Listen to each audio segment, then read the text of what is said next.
네, 안녕하세요. 2월 8일 목요일 새벽기도 시작하겠습니다. 기도드리겠습니다.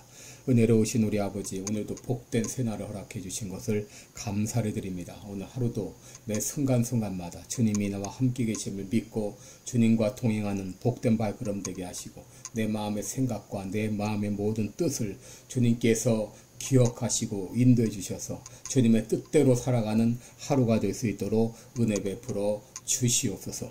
이 시간도 병중에 있는 우리 모든 성도들 긍휼을 베풀어 주시고 오늘도 능력의 역사로 치료의 광선을 발하시사 깨끗이 나음을 얻을 수 있도록 은혜 베풀어 주시옵소서. 하나님 아버지, 세계 여러 나라에서 복음을 전하고 있는 우리 모든 선교사님들 오늘도 한 분 한 분 은혜로 함께하여 주옵소서. 귀한 복음을 증거하며 이를 통하여 수많은 심령들이 주님 앞에 돌아오는 놀라운 역사가 있게 하여 주옵소서. 오늘도 주님 앞에 감사드리며 예수님의 이름으로 기도드리옵나이다. 아멘. 네, 찬송가 410장 부르겠습니다. 내 마음에 한 노래 있어 410장, 예전 찬송가는 468장입니다.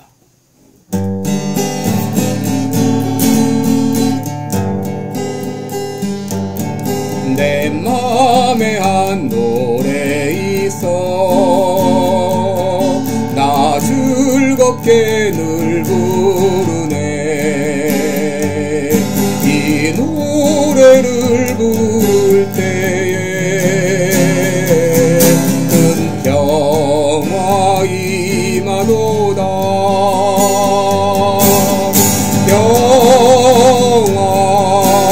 평화 하나님 주신 선물 그 놀라운 주의 평화 하나님 선물일세. 주 십자가 지심으로 날 구원해 주셨으며 주 예수님 고난받아 나 평화 누리도다. 평화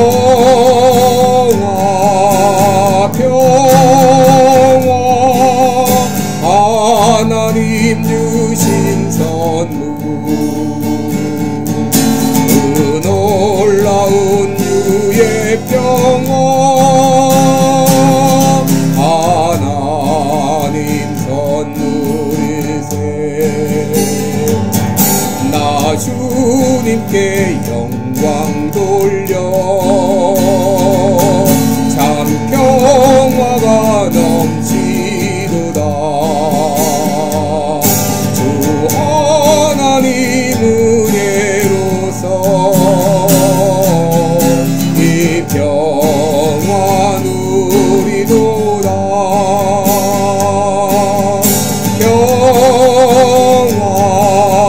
평화 하나님 주신 선물 그 놀라운 주의 평화 하나님 선물일세. 이 평화를 얻으려고 주 앞으로 나갈 때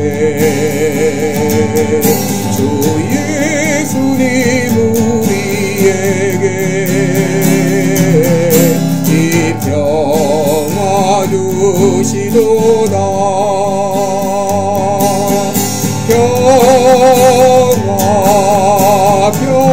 평화 하나님 주신 선물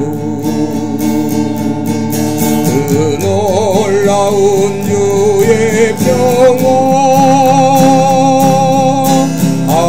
하나님 선물일세.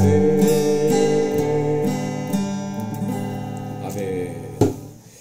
네, 우리 오늘은 오늘부터는 어제까지 어수화를 마치고 신약 성경의 데살로니가 전서를 우리 같이 강의하면서 은혜를 나누도록 하겠습니다. 데살로니가 전서 신약 성경입니다. 데살로니가 전서. 오늘은 1장 1절, 1절 한 절만 봉독하도록 하겠습니다. 데살로니가 전서 1장 1절입니다. 우리 한 목소리로 우리 함께 읽겠습니다. 데살로니가 전서 1장 1절 329쪽입니다. 같이 읽겠습니다. 바울과 실로아노와 디모데는 하나님 아버지와 주 예수 그리스도 안에 있는 데살로니가인의 교회에 편지하노니 은혜와 평강이 너희에게 있을지어다. 아멘. 네, 우리 오늘은 은혜와 평강 이런 제목으로 함께 말씀을 나누도록 하겠습니다. 여러분, 이제 오늘부터 우리가 데살로니가 전서 또 이어서 후서까지 묵상하면서 은혜를 나누겠는데, 여러분 계속해서 데살로니가 전후서를 읽어주시기를 바랍니다. 여러분, 사도행전 17장을 보게 되면 데살로니가 교회 설립 과정이 기록되어 있는데, 데살로니가 교회는 사도 바울이 제2차 전도 여행 중에 빌립보 교회에 이어서 두 번째로 세워진 교회입니다. 바울은 빌립보를 떠나서 암비볼리와 아볼로니아를 거쳐서 데살로니가에 도착했고, 이곳에서 제일 먼저 찾은 곳은 바로 유대인의 회당이었습니다. 여러분, 사도 바울이 회당을 찾은 것은 바울의 하나의 습관이었는데, 사도행전 17장 2절에 보면 자기의 규례대로, 이 규례라고 하는 말은 습관대로 그런 말입니다. 그가 회당을 찾는 것은 그의 오래된 습관이었다라고 말할 수 있는데, 아마도 기도하기 위해서 회당을 찾았을 것이고, 더 나아가서 회당에서 유대인들을 대상으로 복음을 전하기 위해서 회당을 찾은 것으로 보여집니다. 여러분, 전도를 하려면 사람들이 모여있는 곳으로 가야 하죠. 사도 바울은 사람들을 만나기 위해서, 전도하기 위해서 회당을 찾은 것이죠. 이 바울은 데살로니가에서 약 3주에 걸쳐서 머물며 성경을 강론했는데, 사도행전 17장 2절에 보면 새 안식일에 성경을 가지고 강론했다 그랬습니다. 여러분, 여기 강론했다 그 말은 성경을 논리적으로 설명했다 그런 말입니다. 3절을 보시면 뜻을 풀어주었다 그런 말이 나오는데, 이 뜻을 풀어주었다는 그런 말은 디아노이곤이라는 말은 디아노이곤.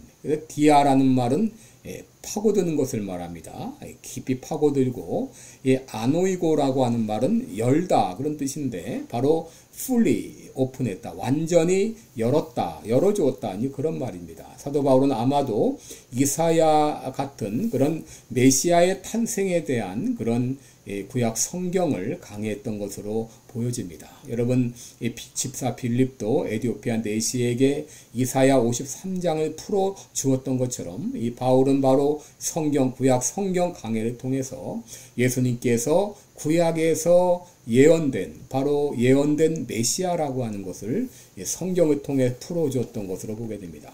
이렇게 바울이 강의했을 때 어떤 일이 일어났습니까? 사도행전 17장 4절을 보게 되면 그 중에 어떤 사람, 곧 경건한 헬라인의 큰 무리와 적지 않은 귀부인도 권함을 받고 바울과 실라를 좇으나 라고 말했습니다.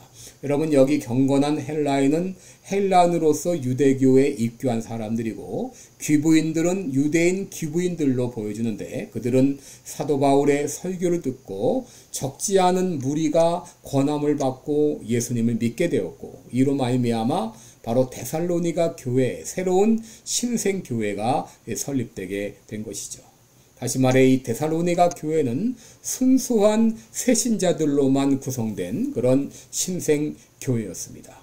여러분, 지금 시카고 지역에 한인교회가 한 180개 정도 되고, 한인 인구는 7만에서 8만 정도로 보여지는데, 여러분, 교회 예배에 참석하는 사람은 한 교회당 100명을 잡아도 2만 명이 되지 않는 것으로 보입니다. 그렇다면 아직도 70% 이상의 사람들이 교회 예배에 참석하지 않는 것으로 보이는데, 이렇게 볼 때 우리가 전도할 수 있는 대상은 무궁무진하다라고 말할 수 있겠습니다. 문제는 우리가 어떻게 그들을 접촉하느냐 하는 것이죠. 여러분, 전도하려면 사람이 있는 곳을 찾아가야 되죠. 사도 바울이 바로 사람이 있는 회당을 찾아갔듯이 우리들도 사람이 있는 곳으로 찾아가서 효과적으로 복음을 전할 수 있는 방안을 모색해야 될 것입니다. 여러분, 이렇게 많은 사람들이 바울이 전하는 복음을 듣고 예수님을 믿게 되었는데, 아마도 이 그들의 마음은 영적으로 공허했다고 볼 수 있습니다.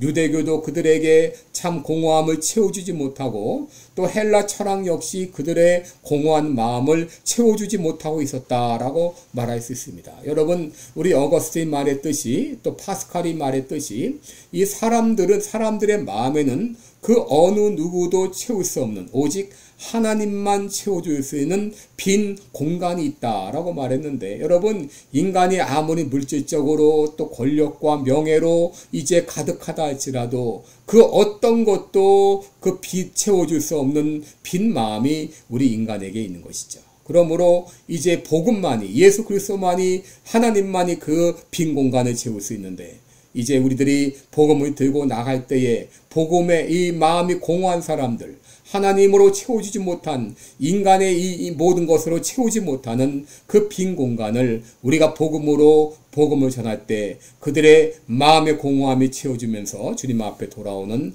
이런 놀라운 역사가 일어나게 될 것입니다. 여러분, 이렇게 갑자기 많은 사람들이 바울 일행을 쫓게 되자 유대인들이 가만히 있질 않았습니다. 그동안 자기를 쫓던 사람이 이제 이 바울 일행을 쫓게 되자 사도행전 17장 5절에 보게 되면, 유대인들이 시기하여 저자의 어떤 괴악한 사람들을 데리고 성을 소동케 하여 바울 일행이 머물고 있던 야손이라는 사람의 집으로 달려든 것이죠. 그리고는 바울 일행을 가이사의 명을 거역하는 이들로 몰아붙여서 이제 읍장들이 몰려오는 그런 소동이 일어났습니다.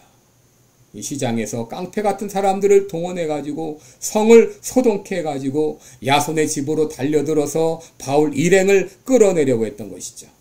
여러분, 당시 데살로니가라는 이 도시는 5명의 읍장들이 함께 다스리는 합의체제의 도시였습니다. 그래서 바울 일행은 이제 5명의 읍장들 앞에서 신문을 받게 되었는데, 별 혐의가 없게 되자 보증금을 받고 이제 풀어주었습니다. 그런데 이런 소동으로 말미암아 사도 바울 일행은 결국 데살로니가에서 오래 머무지 못하고 3주 만에 그것을 떠나서 베레아로 갔습니다. 그런데 끈질긴 유대인들은 그곳까지 쫓아왔습니다. 그래서 이 바울 일행은 아덴으로 갔다가 다시 고린도로 가게 되는데, 바울이 고린도에 있을 때에 디모데를 통해서 데살로니가 교회 소식을 듣게 됩니다. 데살로니가전서 3장 6절에 보게 되면, 지금은 디모데가 너희에게로부터 와서 너희 믿음과 사랑의 기쁜 소식을 너희에게 전했다라고 말합니다. 바울은 디모데를 통해서 데살로니가 교회의 훌륭한 점과 그리고 그 교회가 가지고 있던 문제점에 대해서 소식을 듣게 되는데, 그 소식을 듣고 편지를 보낸 것이 바로 데살로니가 전후서가 되겠습니다. 왜 사도 바울이 데살로니가 전후서를 기록했는가? 첫째, 그들을 격려하기 위함입니다.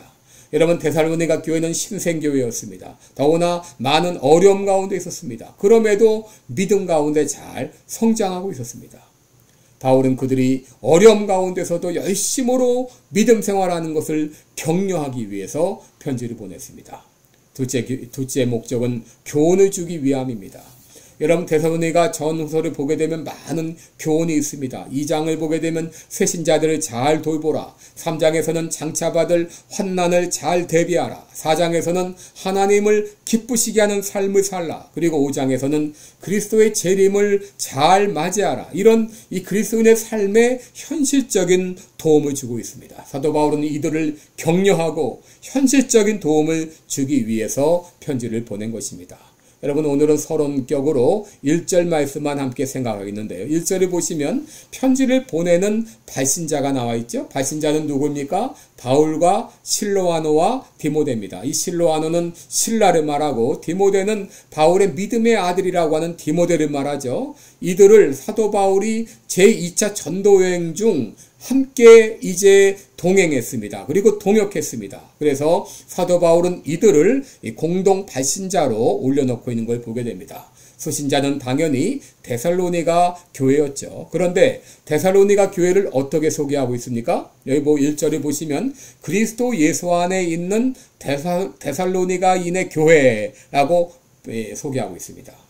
여러분 이 소개말은 이 지상교회의 성격이 무엇인지를 잘 보여주고 있습니다. 여러분 이 땅에 있는 모든 교회는 그 지역에 있는 지역 교회임과 동시에 모두 그리스도 안에 있는 교회라고 하는 것입니다. 여러분 이 땅에 있는 모든 교회들은 예수 그리스도의 교회입니다.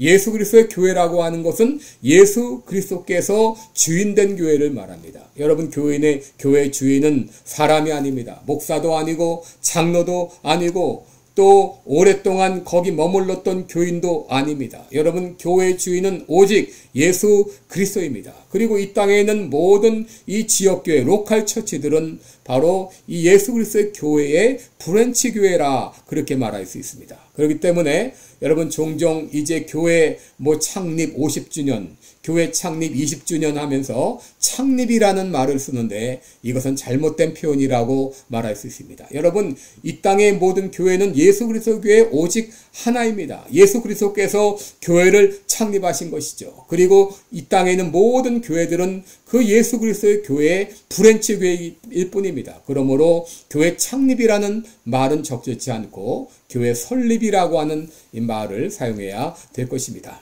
여러분 바울은 1절에서 데살로니가 교회의 은혜와 평강을 전하고 있습니다. 여러분 은혜라고 하는 말은 바로 헬라식 인사이고 평강은 히브리식 인사입니다. 이 사도 바울은 히브리식 인사와 헬라식 인사를 합하여 은혜와 평강을 전하고 있는 것이죠. 여러분 우리는 하나님의 은혜로 구원받고 하나님의 자녀가 되었습니다. 그리고 우리는 하나님의 은혜로 그 어디서도 맛볼 수 없는 평강을 얻게 되었죠. 로마서 5장 1절을 보게 되면 그러므로 우리가 믿음으로 말미암아 의롭다 하심을 얻었은즉 우리 주 예수 그리스도로 말미암아 하나님으로 더불어 화평을 누리자. 여러분 우리가 하나님의 은혜로 구원받고 의롭다함을 받았고 그 결과로 우리는 화평을 누릴 수 있는 사람이 되었습니다. 그러므로 하나님의 자녀라면 매 순간마다 예수 그리스도로 말미암아 이런 하나님의 은혜와 평강을 누리며 살아야 됩니다. 여러분 오늘 예수 그리스도로 말미암아 여러분의 마음 가운데 여러분의 삶 가운데 이런 은혜와 평강이 가득하기를 기도합니다. 그리고 사도 바울이 데살로니가 교회의 은혜와 평강을 전했던 것처럼 오늘 내가 은혜와 평강을 전해야 될 사람은 누구인가요? 여러분 전화로 혹은 편지로 혹은 카톡으로 이런 예수 그리스도의 은혜와 평강을 전하는 하루가 되시기를 주님의 이름으로 축원합니다. 기도하겠습니다. 은혜로우신 우리 아버지 고맙습니다. 예수 그리스도로 말미암아 구원받고 의롭다함을 받고 하나님의 자녀가 되게 하신 은혜를 감사합니다. 그 은혜로 말미암아 우리가 세상 어디서도 맛볼 수 없는 놀라운 이런 평강을 누리게 하신 것 참으로 감사를 드립니다. 오늘도 이 놀라운 은혜와 평강을 마음껏 누리게 하시고 또 아직도 이 놀라운 은혜와 평강을 깨닫지 못하는 수많은 사람들에게 복음을 전하는 오늘 하루가 되게 하여 주옵소서. 예수님의 이름으로 기도드리옵나이다. 아멘. 네, 복된 하루 되시기를 주님의 이름으로 축원합니다. 고맙습니다.